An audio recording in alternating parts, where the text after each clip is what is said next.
Hello, this is the Steven Hour. We are back with another Batman 66 episode review. Today we'll be reviewing Catwoman's return to Batman in this season 2 episode. So, without further ado, let's get into the video.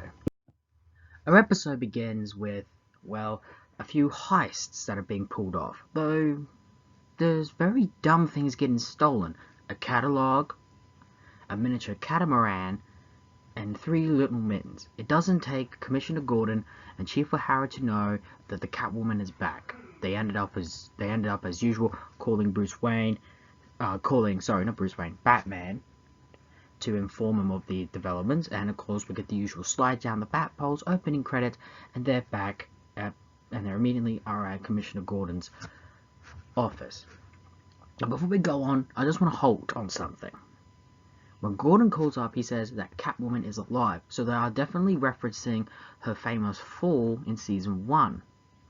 But then the movie came out between the seasons, and there was no reference of it at all.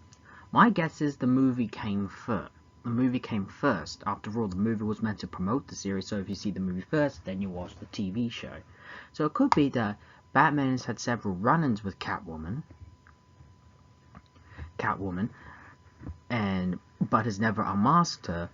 Therefore, he would unmask her for the first time in the movie. Then comes season 1, they said that she's safely locked up, and then of course we have that episode where Batman goes up against her. So that's what's my at least rationality, or at least line of thinking is. Anyway, get back. When they realize that all the things been stolen somehow cat related, they need to put out a bait in order to catch her. So they realize that they need to set up a trap, so they set up some kind of canary. Of course, Catwoman's a cat, canaries, you should get the root meaning. They plan to essentially set up a trap to capture her through that, but they need to get an anonymous source to promote it out. So they call up a famous reporter, Jack, and essentially tell him about it. Tell him about the thing they want to promote. However, it's revealed that Jack is actually working with Catwoman, and Catwoman has rounded up a new gang of cat burglars. They are apparently said to be the creme de la crop, and she's almost taken on a teaching role, teaching these guys the new, how to be cat burglars. And of course, when that is done, they set up for this big trap to capture Catwoman. What they end up doing is they go to this museum and plan to capture her, but however they end up only at least cornering one of her henchmen, but wondering where Catwoman is. They are soon ambushed by Catwoman and the rest of the hoods and the rest of her gang, and a bat fight breaks out. Of course, Batman and Robin end up victorious, but Catwoman turns the tables when she fires what will be her first thing, I think, introduced in the season, her trademark dual guns that are more shaped like cats.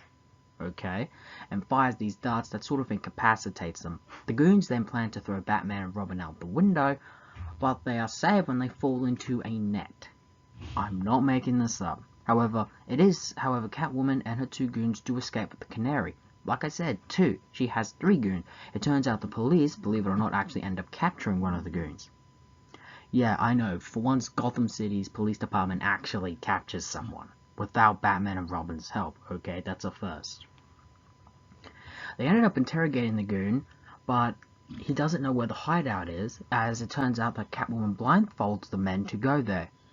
However, he does reveal a few things, such as there's loud music always being played in the background, and whatever she plans, it's being planned for tonight. When Batman and Robin get home, they see Aunt Harriet dancing to the latest dance craze, called Benedict Arnold and the Traitors. Get the reference? Well, if you don't, well, obviously you don't know much about American history, and this is coming from an Australian. Anyway, they go to where the new dance crazes come from, the latest nightclub called the Sandbox. And the new dance craze is called the Catoosie. I'm not making this up. Whilst they're there essentially investigating and trying to blend in, their tables are literally turned and they end up in this room with Catwoman essentially looking down at them. Now, this is the first time where it's addressed that Catwoman is slowly developing feelings for Batman. And I really do like that this is what they're slowly turning to in this episode. But Batman doesn't really reciprocate immediately in this first part, at least.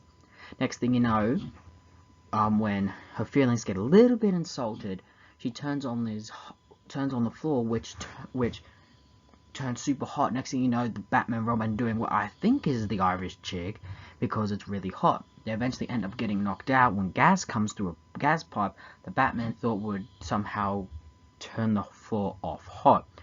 But with them knocked out, Batman and Robin then tied into a griddle, or some kind of griddle I would say, and two giant magnifying glasses are aimed at both him, Batman and Robin, and it's planned to, when the sun hits, essentially they will be, well, fried.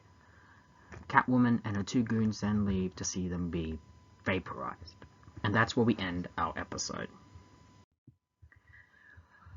Okay, nothing really changes in terms of the cast, really. Everyone here is pretty much playing that they've always been. Nothing really huge changes in Batman and Robin's personality, nor in Commissioner Gordon and Chief O'Hara. Same with Alfred, but I do love seeing Aunt Harriet does that dance. I can only describe it as her being on acid. And again, it's always nice to see Aunt Harriet get a little bit of screen time. But of course, like all episodes, the main star is always seeing our villains. Julie Newmar is returning back as Catwoman. I think it's really good that she returns this very early. You see, she only really made one appearance in season 1, but she's managed to at least make her stamp and an impression that she was in the movie. Of course, Julie Newmar couldn't be in the movie, so they cast her with Lee Merriweather, who is in her own right a very competent actress. Here they say that the Catwoman has survived her fall from season 1, which for me kind of helps a bit of continuity. At least when you look at it at the show, that they're bridging that.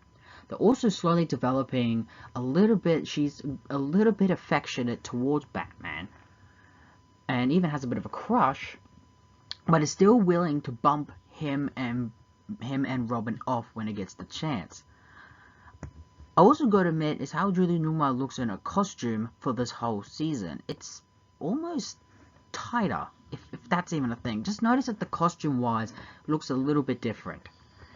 And also notice that Julie Newmar is actually a little bit funny in the role. Don't get me wrong, she is still a mean, confident, villainous cat burglar, but she's also willing to be a little bit funny at times, and at the same time be very serious.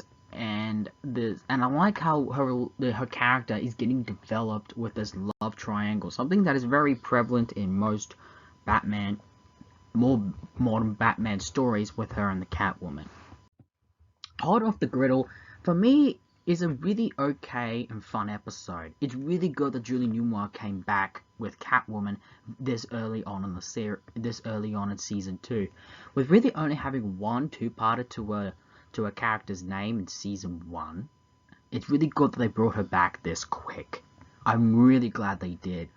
Overall, we don't really know her full plan yet, but we do know that she was doing these heists to get Batman and Robin's attention, probably to both get him out of the way, but also to have Batman join her side, something that will become at least a huge thing with her character in later seasons. And there we have it. That was the episode review of Hot Off the Griddle, Catwoman's return in season 2, and already we can be looking more forward to her in the season. But we need to conclude this story, so tune in next time when we review the part 2 episode of this in The Cat and the Fiddle. So tune in next time on the same Steven hour, the same Steven time, and the same Steven channel. And ladies and gentlemen, so long for now.